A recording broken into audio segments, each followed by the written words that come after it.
দিল্লির লালকেল্লার কাছে বিস্ফোরণের ঘটনায় যোগ মিলেছে হরিয়ানার ফরিদাবাদ মডিউলের।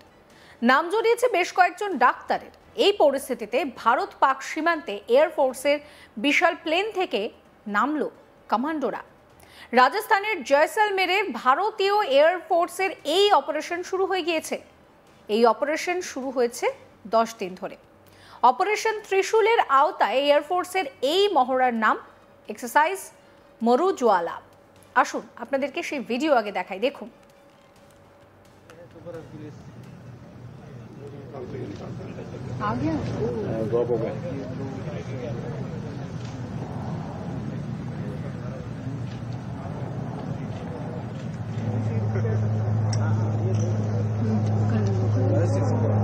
जैसलमेर के रेगिस्तान में इस वक्त हम देख रहे हैं आसमान से वो तैयारी जो कि हमारे पैरानूवर्स करके दिखाई AN-32 एयरक्राफ्ट ड्रॉप होना।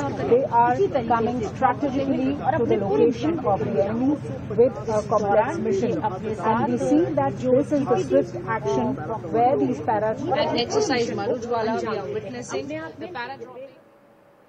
মরুজ্বালা এক্সারসাইজ সাংবাদিকদের জানিয়েছেন ভারতীয় সেনার southern commando commanding chief lieutenant general Dheeraj Seth. তিনি জানান, মরুজ্বালা অনুশীলন সামগ্রিক মহড়া ত্রিশূলের একটি অত্যন্ত গুরুত্বপূর্ণ অংশ, যা একটি ত্রিসেবা মহড়া। এই মরুজ্বালা অনুশীলনটি আসলে গত 2 মাসের অভিযানের চূড়ান্ত পর্যায়ে ছিল। এর অর্থ হলো 2 মাস ধরে দক্ষিণ কমান্ডোর সুদর্শন চক্র কর্পস, যা একটি স্ট্রাইক কোর, এখানে নিষ্ঠার সঙ্গে প্রশিক্ষণ দিচ্ছে। এর প্রধান ইউনিট হলো শাহবাজ ডিভিশন, যা একটি দ্রুত ইউনিট। এটিও এই মহড়ার অন্তর্ভুক্ত। এছাড়াও দক্ষিণ কমান্ডার এভিয়েশন ব্রিগেড, প্যারা SF ব্যাটালিয়ন গত 2 মাস ধরে তাদের সকলের সঙ্গে একসঙ্গে অর্জিত সাফল্য, যার ফল আজ সকালে আপনারা দেখতে পেয়েছেন। পথপ্রদর্শক 7M প্যারা ব্যাটালিয়ন এবং এয়ারবর্ন ব্যাটালিয়নের এবং তারাই চূড়ান্ত পর্যায়ের কৌশলগত বাহিনী। আমি খুবই আনন্দের সঙ্গে জানাচ্ছি যে সুদর্শন চক্র কর্পসের কোর কমান্ডাররা আমার সঙ্গে এখানে উপস্থিত আছেন। সুদর্শন চক্র কর্পস এত কঠোর পরিশ্রমের সঙ্গে প্রশিক্ষণ দিচ্ছে যে আমি নিশ্চিত যে আগামী সময়ে তারা তাদের প্রশিক্ষণে প্রাপ্ত নতুন প্রজন্মের সামরিক যে সরঞ্জামগুলো রয়েছে সেগুলোকে অন্তর্ভুক্ত করতে পারবে। আমি সমগ্র সুদর্শন কর্পসকে তারা যেভাবে কঠোর পরিশ্রম করেছে এবং নিজেদের নিবেদিত করেছে তার প্রশংসা করি। ধীরজ শেঠ কি জানাচ্ছেন শোনাবো। ये जो एक्सरसाइज मरुज्वाला, जिसका आप लोगों को सबको ये मौका मिला, इस मरुज्वाला एक्सरसाइज जो अभ्यास हमने रची है, तो सबसे पहली बात मैं बताना चाहता हूं कि ये मरुज्वाला एक्सरसाइज ओवरऑल एक्सरसाइज त्रिशूल, जो कि एक ट्राई सर्विसेज एक्सरसाइज है, उसका एक बहुत महत्वपूर्ण हिस्सा है।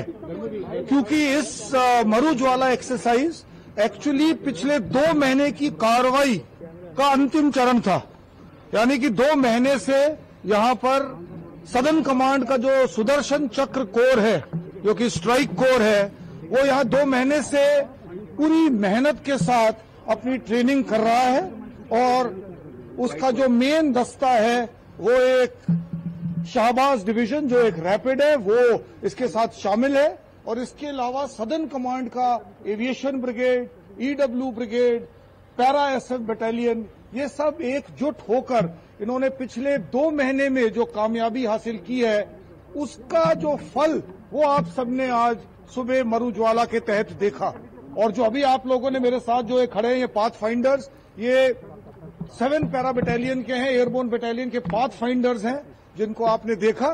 और ये अंतिम चरण में, क्योंकि एक ये स्ट्रेटेजिक फोर्स होती है, रैपिड रिएक्शन फोर्स, जो स्ट्राइक कोर ने अपने ओवरऑल प्लान बनाया है, उसको आखिर क्षण में अंजाम देने के लिए इनको एक स्ट्रेटेजिक टारगेट दिया जाता है। तो ये आप लोगों ने यहां पर देखा।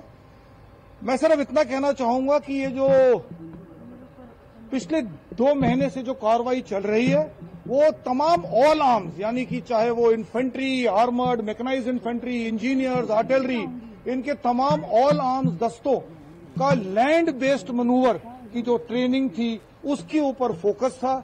और मैं बड़ी खुशी से कहना चाहता हूं कि मेरे साथ यहाँ सुदर्शन चक्र के कोर कमांडर साहब भी मौजूद हैं कि सुदर्शन चक्र कोर ने जिस कड़ी मेहनत के साथ ये ट्रेनिंग की है, तो मुझे पूरा विश्वास है कि आने वाले समय में इन्होंने जो नए जनरेशन इक्विपमेंट अपने इनको मिले हैं उनको इन्होंने अपनी ट्रेनिंग में शामिल करते हुए नए टीटीपीज जो निर्धारित किए हैं उनकी ट्रेनिंग की है। और मैं सराहना करना चाहता हूं पूरे सुदर्शन चक्र कोर की कि जिस प्रकार से उन्होंने मेहनत से अपने आप को इस प्रभावशाली मरुज्वाला द्वारा मुझे आज जो दिखाया गया उससे मैं पूरी तरह से संतुष्ट हूं और इस सुदर्शन चक्र कोर की तमाम इमदादी दस्तों की मैं सराहना करता हूं। और इसी बात से मैं आज ये कहना चाहता हूं कि हम पूरी तरीके से ऑपरेशनली रेडी हैं। जो नया जनरेशन इक्विपमेंट है उसको हमने भली भांति अब्जॉर्ब किया है और आने वाले समय में इस ऑपरेशनल रेडीनेस को हम और बढ़ावा देंगे।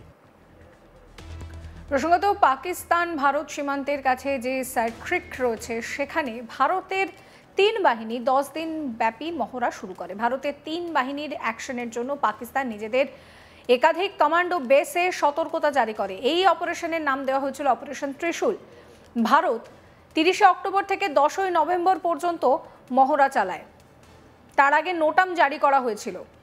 আর্মি নেভি এয়ারফোর্স একসঙ্গে এই মহড়া করে যার জন্য এই নোটাম জারি করা হয়েছিল। সূত্রের খবর সার্ক্রিক সিন্ধ করাচি অক্ষকে লক্ষ্য রেখে ভারত এই মহড়া করে।